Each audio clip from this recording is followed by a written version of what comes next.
Hello friends, welcome back to my channel. ನಾನು ನಿಮ್ಮ Ganavi registered pharmacist. Itching ಆಯಿತಾ? Skin ಕೆಂಪಾಗಿದೆನಾ? ಮನೇಲಿ ಬೆಟ್ನೋಡ್ ಕ್ರೀಮ್ ಇದೆ ಅಂತ ತಕ್ಷಣ ಹಾಕ್ಕೊಳ್ತಿದ್ದೀರಾ? ಆದರೆ ಒಂದು ನಿಮಿಷ, ಈ ಕ್ರೀಮ್ ನಿಮ್ಮ ಇಚ್ಚಿಂಗ್ ಕಡಿಮೆ ಮಾಡಬಹುದು, ಆದರೆ ತಪ್ಪಾಗಿ ಬಳಸಿದರೆ ಸ್ಕಿನ್ಗೆ ಸಮಸ್ಯೆ ಉಂಟಾಗಬಹುದು. ಹಾಗಾದರೆ ಬೆಟ್ನೋವೆಟ್ ಕ್ರೀಮ್ ಯಾವಾಗ ಬಳಸಬೇಕು? ಫೇಸ್ಗೆ ಹಾಕ್ಬೋದಾ, ಪಿಂಪಲ್ಸ್ಗೆ ಹಾಕ್ಬೋದಾ, ಫಂಗಲ್ ಇನ್ಫೆಕ್ಷನ್ಗೆ ಹಾಕ್ಬೋದಾ? ಈ ವಿಡಿಯೋದಲ್ಲಿ ಕಂಪ್ಲೀಟಾಗಿ ನೋಡೋಣ. ಬೆಟ್ನೋವೆಟ್ ಅಂದರೇನು? ಫಸ್ಟ್ ಬೆಟ್ನೋವೆಟ್ ಅಂದರೆ ಏನು ಅಂತ ತಿಳ್ಕೊಳ್ಳೋಣ ಫ್ರೆಂಡ್ಸ್. ಬೆಟ್ನೋವೆಟ್ ಸ್ಕಿನ್ ಕ್ರೀಮ್ನಲ್ಲಿ ಮುಖ್ಯವಾಗಿ ಇಂಪಾರ್ಟೆಂಟಾಗಿ ಒಂದು ಆ್ಯಕ್ಟಿವ್ ಇಂಗ್ರೀಡಿಯೆಂಟ್ ಇದೆ, ಅದೇ ಬೆಟಮೆಥಾಝೋನ್ ವ್ಯಾಲರೇಟ್.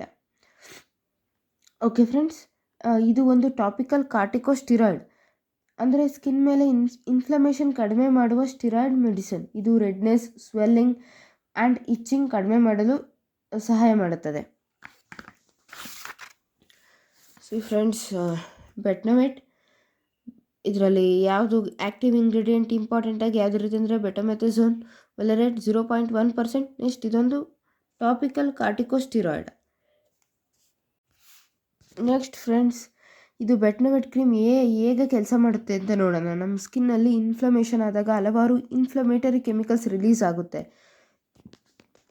ಬೆಟಮೆಥಾಝೋನ್ ಏನು ಮಾಡುತ್ತೆ ಅಂದರೆ ಈ ಇನ್ಫ್ಲಮೇಟರಿ ರೆಸ್ಪಾನ್ಸನ್ನು ಸಪ್ರೆಸ್ ಮಾಡುತ್ತೆ. ಅದರ ಪರಿಣಾಮವಾಗಿ ಕೆಂಪಗಾಗುವುದು, ಊತ ಮತ್ತು ಇಚ್ಚಿಂಗ್ ಕಡಿಮೆ ಆಗುತ್ತದೆ. ಸಿಂಪಲ್ ಫ್ರೆಂಡ್ಸ್, ಫಸ್ಟು ನಮಗೆ ಇನ್ಫ್ಲಮೇಷನ್ ಆಗ್ತಾ ಇರುತ್ತೆ, ಇನ್ಫ್ಲಮೇಟರಿ ರೆಸ್ಪಾನ್ಸ್ನ ಸಪ್ರೆಸ್ ಮಾಡುತ್ತೆ.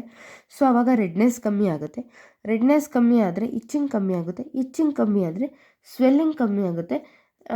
ಈ ಥರ ಬೆಟ್ನೋವೆಟ್ ಕ್ರೀಮು ಆ್ಯಕ್ಟ್ ಮಾಡುತ್ತೆ. ಯಾವ ಕಂಡೀಷನಲ್ಲಿ ಬಳಸಬಹುದು ಅಂತ ಕೇಳೋದಾದರೆ, ಬೆಟ್ನೋವೆಟನ್ನು ಡಾಕ್ಟರ್ ಕೆಲವು ಸ್ಟಿರಾಯ್ಡ್ ರೆಸ್ಪಾನ್ಸಿವ್ ಸ್ಕಿನ್ ಕಂಡೀಷನಲ್ಲಿ ಪ್ರಿಸ್ಕ್ರೈಬ್ ಮಾಡ್ತಾರೆ. For example, atopic dermatitis, contact dermatitis, several types of eczema, psoriasis, lichen simplex, chronicus, lichen planus. ಆಮೇಲೆ ಕೆಲವೊಂದು ಇನ್ಸೆಕ್ಟ್ ಬೈಟ್ ಆದರೆ ಪ್ರತಿಯೊಂದು ಇಚ್ಚಿಂಗ್ ಅಥವಾ ರ್ಯಾಶ್ಗೂ ಬೆಟ್ನೋವೆಟ್ ಸರಿಯಾದ ಟ್ರೀಟ್ಮೆಂಟ್ ಅಲ್ಲ. ನೆಕ್ಸ್ಟ್ ಫ್ರೆಂಡ್ಸ್, ಇವಾಗ ಇಂಪಾರ್ಟೆಂಟ್ ಪಾಯಿಂಟ್ ಕೆಲವ್ರು ಕೇಳೋದು ಏನಂದರೆ ಫಂಗಲ್ ಇನ್ಫೆಕ್ಷನ್ಗೆ ಉಪಯೋಗಿಸ್ತಾರೆ. ಫಂಗಲ್ ಇನ್ಫೆಕ್ಷನ್ ಎಷ್ಟೊಂದು ಜನಕ್ಕೆ ಬಂದಾಗ ಇಚ್ಚಿಂಗ್ ಕಮ್ಮಿ ಆಗಲಿ ಅಂತ ಸ್ಟಿರಾಯ್ಡ್ ಕ್ರೀಮ್ನ ಹಾಕ್ಕೊಳ್ತಾರೆ. ಇಲ್ಲಿ ಪ್ರಾಬ್ಲಮ್ ಏನಂದರೆ ಸ್ಟಿರಾಯ್ಡ್ ಇನ್ಫ್ಲಮೇಷನ್ ಮತ್ತು ಇಚ್ಚಿಂಗನ್ನು ಸಪ್ರೆಸ್ ಮಾಡ್ಬೋದು, ಆದರೆ ಅಂಡರ್ಲೈಯಿಂಗ್ ಫಂಗಲ್ ಇನ್ಫೆಕ್ಷನ್ಗೆ ಇದು ಟ್ರೀಟ್ಮೆಂಟ್ ಅಲ್ಲ. ಸ್ಟಿರಾಯ್ಡ್ ಇನ್ಅಪ್ರಾಪ್ರಿಯೇಟ್. ಸೊ ಹಾಗಾಗಿ ಸೆಲ್ಫ್ ಮೆಡಿಕೇಷನ್ ಮಾಡಬೇಡಿ. ನೆಕ್ಸ್ಟ್ ಫ್ರೆಂಡ್ಸ್, ಫೇಸ್ಗೆ ಅಪ್ಲೈ ಮಾಡ್ಬೋದು ಅಂತ ಕೆಲವರು ಕೇಳ್ತಾರೆ. ಇದು ತುಂಬ common question. Doctor specifically prescribe ಮಾಡಿದರೆ ಮಾತ್ರ ಫೇಸ್ಗೆ ಬಳಸಬೇಕು, ಯಾಕೆಂದರೆ ಫೇಸ್ನ ಸ್ಕಿನ್ ರಿಲೇಟಿವ್ಲಿ ತುಂಬ ಡೆಲಿಕೇಟ್ ಆಗಿರುತ್ತೆ. ಪೊಟೆಂಟ್ ಟಾಪಿಕಲ್ ಸ್ಟಿರಾಯ್ಡನ್ನು ತಪ್ಪಾಗಿ ಅಥವಾ ಹೆಚ್ಚು ಕಾಲ ಬಳಸಿದರೆ ಸ್ಕಿನ್ ಥಿನ್ನಿಂಗ್ ಸೇರಿದಂತೆ ಸೈಡ್ ಎಫೆಕ್ಟ್ಸ್ ಆಗಬಹುದು.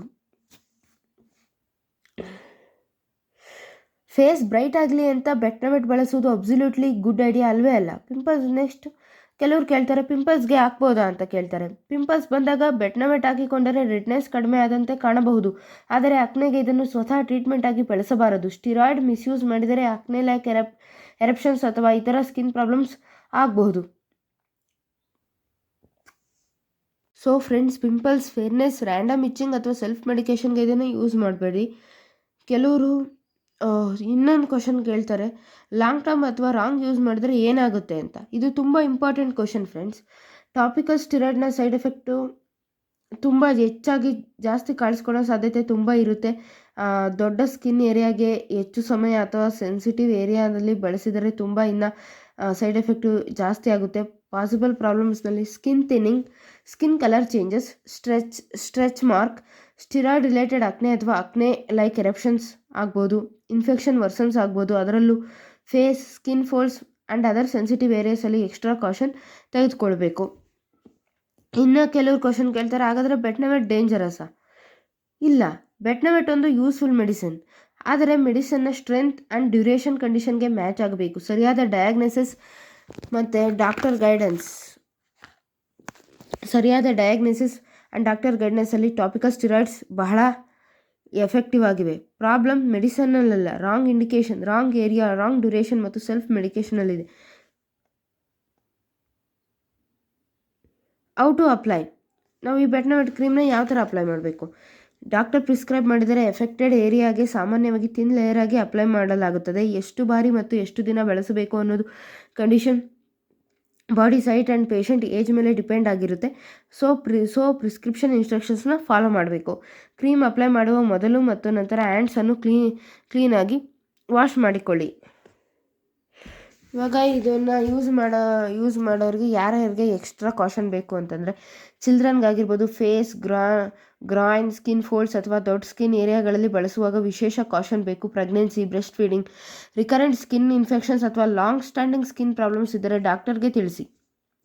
ಸೊ ಫ್ರೆಂಡ್ಸ್, ಬೆಟ್ನೋವೆಟ್ ಒಂದು ಸಿಂಪಲ್ ಇಚ್ಚಿಂಗ್ ಕ್ರೀಮ್ ಅಲ್ಲ, ಇದೊಂದು potent topical steroid. Correct diagnosis ಜೊತೆ ಕರೆಕ್ಟ್ ಪ್ಲೇಸಲ್ಲಿ ಪ್ಲಸ್ ಕರೆಕ್ಟ್ ಡ್ಯೂರೇಷನಲ್ಲಿ ಹಚ್ಚಿದ್ರೆ ಬೆನಿಫಿಟ್ ಆಗುತ್ತೆ. Wrong use is equal to unnecessary side effects. ಹಾಗಾಗಿ ನಿಮ್ಮ ಸ್ಕಿನ್ ಪ್ರಾಬ್ಲಮ್ಸ್ಗೆ ಯಾರಾದರೂ ಈ ಕ್ರೀಮ್ ಹಾಕಿ ಎಲ್ಲ ಕ್ಯೂರ್ ಆಗುತ್ತೆ ಅಂತ ಹೇಳಿದರೆ ತಕ್ಷಣ ಬಳಸಬೇಡಿ. ಮೊದಲು ಡಯಾಗ್ನೋಸ್ ಮಾಡಿಸಿಕೊಳ್ಳಿ, ನಂತರ ಅಪ್ರಾಪ್ರಿಯೇಟ್ ಟ್ರೀಟ್ಮೆಂಟ್ ತೆಗೆದುಕೊಳ್ಳಿ. ಈ ಇನ್ಫಾರ್ಮೇಷನ್ ಯೂಸ್ಫುಲ್ ಅನಿಸಿದರೆ ವಿಡಿಯೋವನ್ನು ಲೈಕ್ ಮಾಡಿ, ನಿಮ್ಮ ಫ್ರೆಂಡ್ಸ್ ಆ್ಯಂಡ್ ಫ್ಯಾಮಿಲಿಗೆ ಶೇರ್ ಮಾಡಿ.